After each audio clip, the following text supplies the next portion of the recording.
बोलिए भक्तवत्सल भगवान की, कृष्ण कन्हैया लाल की, श्री वृंदावन बिहारी लाल की, विप्रजनों की, भक्तजनों की। बहन जी बैठ जाओ एक सेकंड। भगवान की कृपा से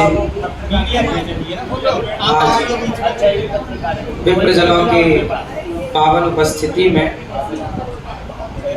दो शब्द कहने का अवसर मिल रहा है। सभी आचार्य चरणों में, गुरु चरणों में, संत जनों के चरणों में दास का कोटि कोटि नमन। दास अनिरुद्ध आप सभी के चरणों की धूल को प्रणाम करता हुआ, चरण रज को माथे पर लगाता हुआ कृतार्थ कर रहा है अपने आप को।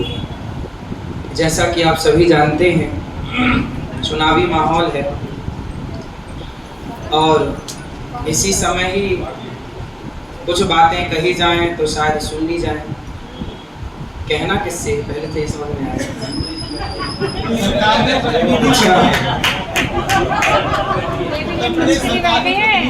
अच्छा, हाँ, तो आप सब जानते ही हैं, सबकी बातें यही हैं कि वृंदावन का जो स्वरूप है वो सबसे अधिक यदि आज चिंता का विषय है तो यमुना मैया। बाकी विषय तो बाद में हो जाएंगे, बाकी विषयों पर तो गंभीरता से सबको चिंतन करना है, पर जो प्रथम विषय है वो सरकार से जो यहाँ आदरणीय आप श्री आए हैं, आपसे मेरी प्रार्थना यही रहेगी। हजारों लोग रोज आते हैं, बहुत लोग मेरे से बोलते हैं कि आप कुछ करिए यमुना मैया के लिए।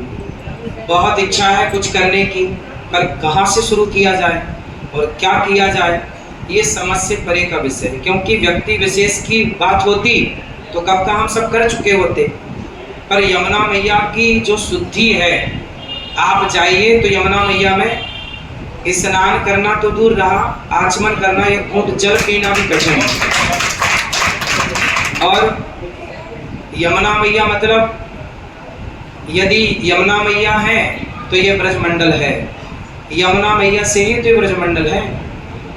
भगवान ने विरजा को ही तो, ये यमुना मैया कौन है? जब भगवान गौलोक से चले तो सबसे पहले विरजा माँ से कहा कि आप जाओ, और विरजा माँ जो बैकुंठ में भगवान के लोक में जो नदी है जिसे विरजा कहते हैं, जो भगवान की धर्म पत्नी है, वहाँ भी, और वही विरजा माँ यहाँ यमुना। विरजा माँ के दो अवतार हुए, एक अयोध्या जी के लिए, एक श्रीधाम वृंदावन के लिए।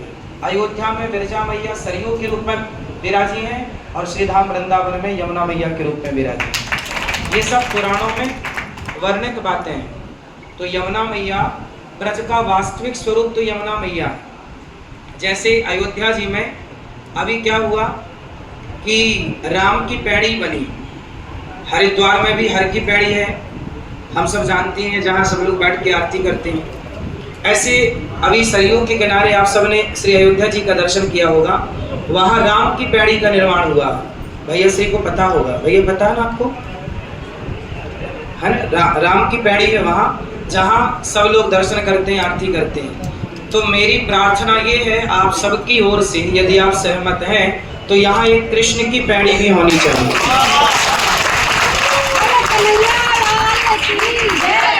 यदि हर की पैड़ी हरिद्वार में है, राम की पैड़ी अवध में है, तो फिर कृष्ण की पैड़ी वृंदावन में होनी ही चाहिए। और जहाँ बैठ करके सभी लोग आरती का दर्शन करें, सारे भक्तों को विस्तार से, वहाँ स्पेस ही नहीं है ना, जगह ही नहीं, जगह रहेगी तो वहाँ आरती सब लोग कर पाएंगे, माँ यमुना का दर्शन कर पाएंगे, माँ यमुना का सब प्रकार से, और लोगों के अंदर श्रद्धा जागेगी। और ये यमुना का शुद्धिकरण कैसे संभव है? सरकार हर साल शुद्धिकरण में करोड़ों खर्च करती है, इसमें कोई आश्चर्य नहीं है, लेकिन खर्च कर देना समाधान नहीं है। पैसा खर्च वहाँ किया जाए जहाँ उसका लाभ मिलना हो। हम पानी में लाठियाँ पटकेंगे तो लाठियाँ पटकने की मेहनत तो होगी, पर उसका कोई अर्थ नहीं निकल के आ रहा।